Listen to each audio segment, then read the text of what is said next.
کہ خندق کھودنے میں جو معجزات ظاہر ہوئے، حضور علیہ الصلوۃ والسلام نے پیشن گوئیاں دیں، شام فتح ہوا، روم فتح ہوا، یمن فتح ہوا، عین اس وقت جب پیٹ پہ 2 پتھر باندھے ہیں تو منافق اور یہودی کہتے تھے کہ کھانے کے لیے ہے کچھ نہیں اس وقت مسلمانوں کے پاس، اور شام فتح کر رہے ہیں۔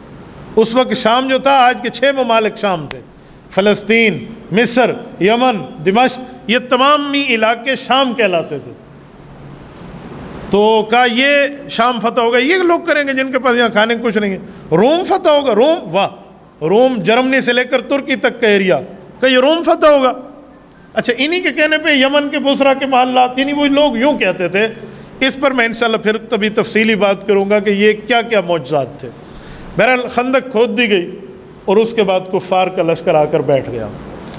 جب یہ لشکر آ کر آپس میں بیٹھے ہیں نا، اس جگہ پر بیٹھتے وقت ان لوگوں نے ایک عجیب ترتیب دیکھی کہ یار یہ عجیب کام ہو گیا، یہ تو آج تک ہم نے نہیں۔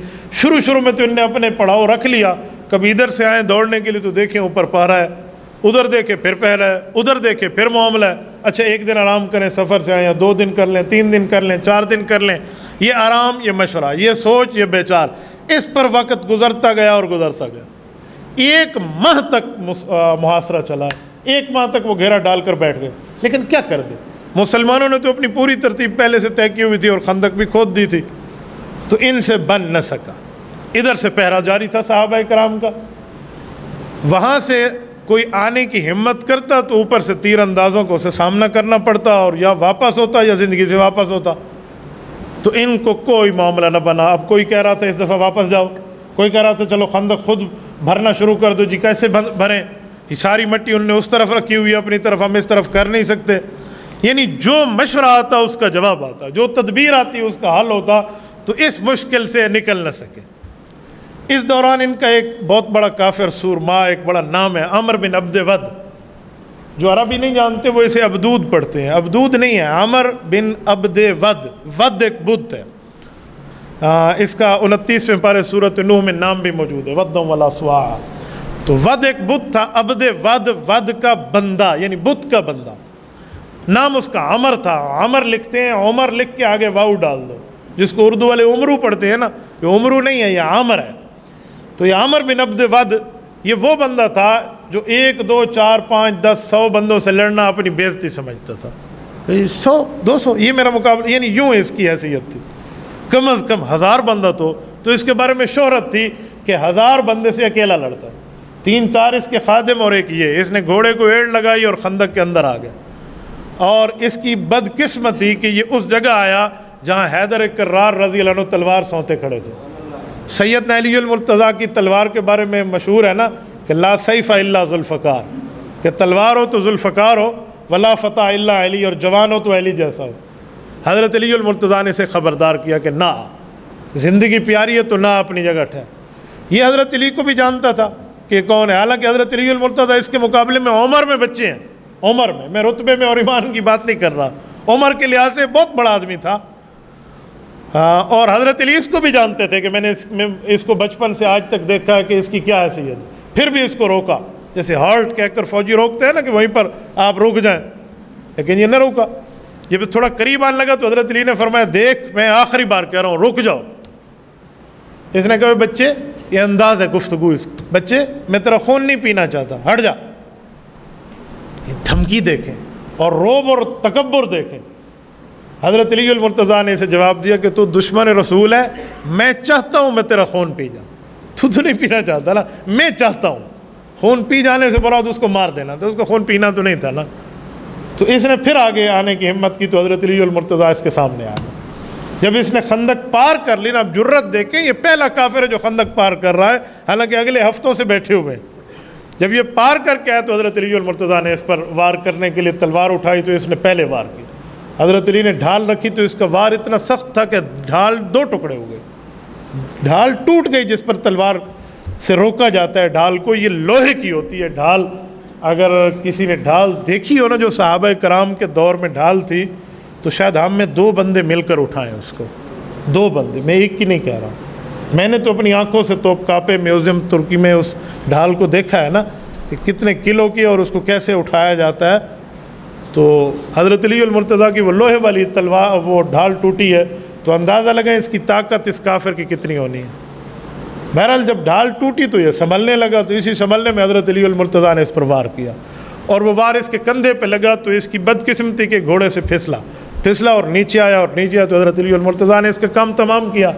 جب یہ بندہ مرا ہے نا تو ان کی چیخیں نکل گئی جو اس کے خادم ٹھہرے تھے، انہوں نے کہا ایک چھوٹی عمر کے آدمی نے اس بندے کو مارا جس کا دعویٰ کہ 1000 بندہ میرے مقابلے میں کچھ بھی نہیں ہے، تو وہ بھاگ گئے پیچھے۔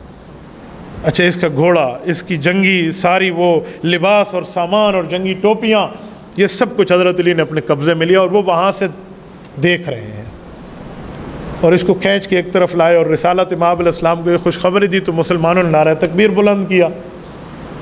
اس مار نے ان کے رہ سے حوصلے بھی پست کر دیے۔ کفار 12,000 درہم اٹھا کر رسول اللہ صلی اللہ علیہ وسلم کے پاس بندے بھیجتے تھے کہ 12,000 درہم لے لیں اور اس بندے کی لاش ہمیں واپس کر دیں، اس کا گھوڑا واپس کر دیں، اس کا سامان واپس، کچھ نہیں کرنا تو اس کی میت ہمیں دے دیں۔ پہلے تو کچھ دن یہ 1200 درہم سے شروع ہوئے تھے، 1200 لے لو، نہیں 2000 لے لو، نہیں 1000 لے لو، آخر 12,000 درہم بہت بڑا کام ہے۔ 12,000 درہم، یہ اس زمانے کے وہ درہم تھے جب 200 درہم ہوتے تو زکوٰۃ فرض ہو جاتی۔ 200 درہم چاندی کے زکوٰۃ، جسے ہم 52.5 تولہ چاندی کہتے ہیں نا، یہ رسول اللہ صلی اللہ علیہ وسلم کے زمانے میں 200 درہم ہے۔ اس کو ہم نے وزن بنا کر 7.5 تولے کیا ہے، اور 52.5 تولے کی ہے چاندی، اور 7.5 تولہ جو ہے وہ حضور علیہ السلام کے زمانے میں 20 دینار ہیں۔ تو آپ اندازہ لگائیں 12,500 درہم اس وقت کی کتنی قیمت ہے۔ تو انہیں پیش کیا، اور ایک بندہ ان کا آیا اور قاصد بن کے آیا، اور بھائی میں معافی مانگتے ہوئے آیا ہوں، مجھے نہ مارا جائے، میں الچی ہوں، تو یہ پیسے لے لیں، اس کو چھوڑ دیں۔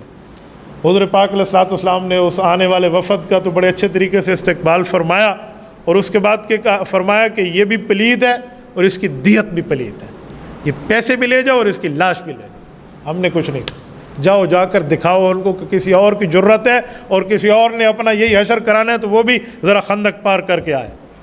تو اب کون کیا کرتا؟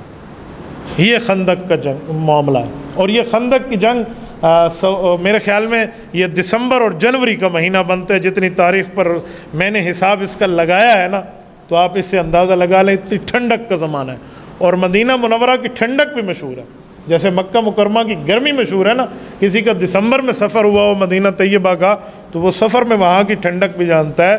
میں نے ایک مرتبہ عمرے کا سفر اس دسمبر جنوری دونوں مہینوں میں رہ کر کیا ہے، تو مدینہ منورہ کی ٹھنڈک آپ کو انشاءاللہ مری کی ٹھنڈک یاد دلائے گی، یہ عالم تھا۔ تو یہ اتنا زیادہ ٹک بھی نہیں سکتے تھے اس سردی میں، آخر ان کا آپس میں مشورہ ہوا، جی آج جائیں واپس جائیں، کل جائیں، نہیں ہو سکتا، یہ کریں وہ کریں، یہ چلتا رہا، ادھر سے ان کا سردار بھی مارا گیا۔ آخر میں ان کا فیصلہ یہی تھا کہ ہم چلتے ہیں، تو ایک میٹنگ وہ طے نہ ہو سکی، دوسری میٹنگ، تیسری میٹنگ، ہر میٹنگ میں لوگ اس طرح آتے کافر کہ وہ سامان پیچھے خیمے میں باندھا ہوا ہوتا کہ ابھی جانے کا فیصلہ ہوتا ہے، لیکن نہ ہو سکتا تو پھر جاتے اور سامان کھول لیتے، یعنی اتنی پکی طے کر کے آتے۔ تو اس میٹنگ کا فائدہ جب فیصلہ پہلے ہو جائے، یہ تب ہوتا ہے جب بندوں کو ایک دوسرے پر اعتماد ہی نہ ہو۔ اب کیا ہو رہا ہے؟ تو حضور پاک علیہ الصلوۃ والسلام نے ان کی خبر لینے کے لیے جس شخصیت کے لیے انتخاب فرمایا نا، وہ حضرت حذیفہ رضی اللہ عنہ۔ آپ علیہ السلام نے 3 بار اعلان فرمایا تھا کون جائے گا، تو حضرت حذیفہ نے 3 بار اپنا نام پیش کیا۔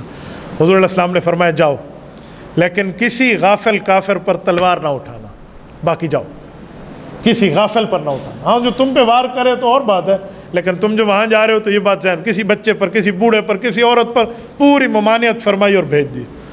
حضرت حذیفہ رضی اللہ عنہ جب وہاں گئے نا، سردی کے عالم میں کفار کے لشکر میں جانا، رات کو جانا، دشمن کے پاس جانا، کتنے دل گرتے کی بات، کہتے ہیں ان کے واپسی تک اللہ کے رسول دعا میں مشغول رہے ان کے لیے۔ حضرت حذیفہ کہتے جب میں وہاں گیا اور میں نے ان کا مشورہ دیکھا تو وہ کنارے پر ٹھہرے ہوئے کہ اب گئے اور آج گئے، اب گئے اور ابھی گئے، یعنی یوں مشورہ چل رہا ہے کہ اس وقت میں نے دیکھا جو کافروں کے لشکر کا بہت بڑا سردار ہے ابو سفیان، یہ بعد میں صحابی بنے ہیں رضی اللہ عنہ، یہ ایک جگہ بیٹھے ہوئے ہیں اور مسلمانوں کے تو مخالف سردار بن کے آنا کتنی بڑی بات تھی۔ کہ میرے پاس تلوار تھی، میں یوں نکالتا تو اس کی گردن 1 سیکنڈ میں جسم سے جدا ہوتی۔ تو کہا میں نے نیام پر ہاتھ رکھ کے تلوار کے دستے پر ہاتھ رکھا، مجھے حضور پاک علیہ السلام کا فرمان یاد آیا، فرمایا کسی غافل پر تو نے تلوار نہیں اٹھانی۔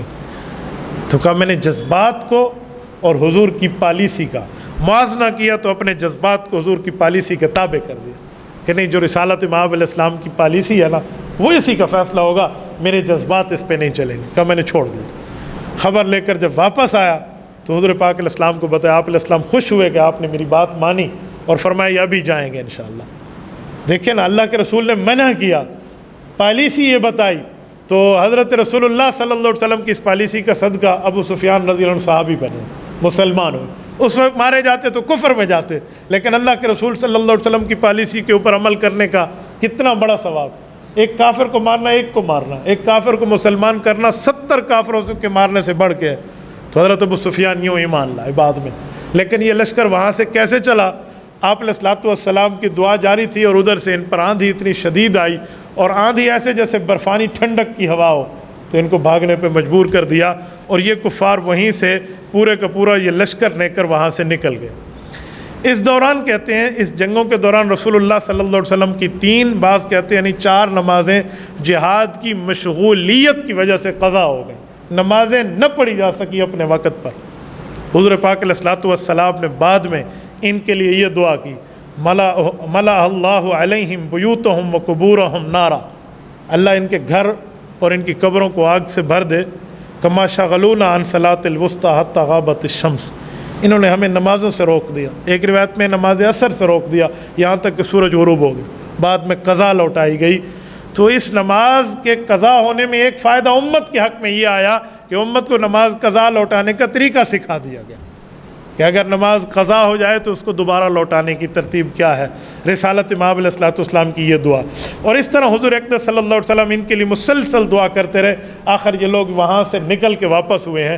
جب یہ وہاں سے واپس ہوئے تو حضور اقدس صلی اللہ علیہ وسلم نے ان کے لیے فرمایا کہ اب یہ وہ ذلیل اور خوار ہو کر جا رہے ہیں کہ اب آج کے بعد یہ لوگ ہم پہ کبھی حملہ آور نہیں ہوں گے، اور ہم ہی ہوں گے جب بھی ہوں گے۔ تو وہی ہوا، حضور پاک علیہ الصلوۃ والسلام کے اوپر آج کے بعد یہ پھر حملہ نہ ہوا، ان کافروں کی طرف سے کوئی آ نہ سکا دوبارہ۔ فتح مکہ ہوئی ہے، فتح خیبر ہوا ہے، اس کے بعد فتح طائف ہوئی ہے، غزوہ اوطاس ہوا ہے، سارے صحابہ کرام رضی اللہ عنہم اجمعین نے کیے ہیں، ان میں سے کسی کو جرت نہ ہو سکی۔ یہ غزوہ احزاب تھا جو ذوالقعدہ کے اسی مہینے میں ہے۔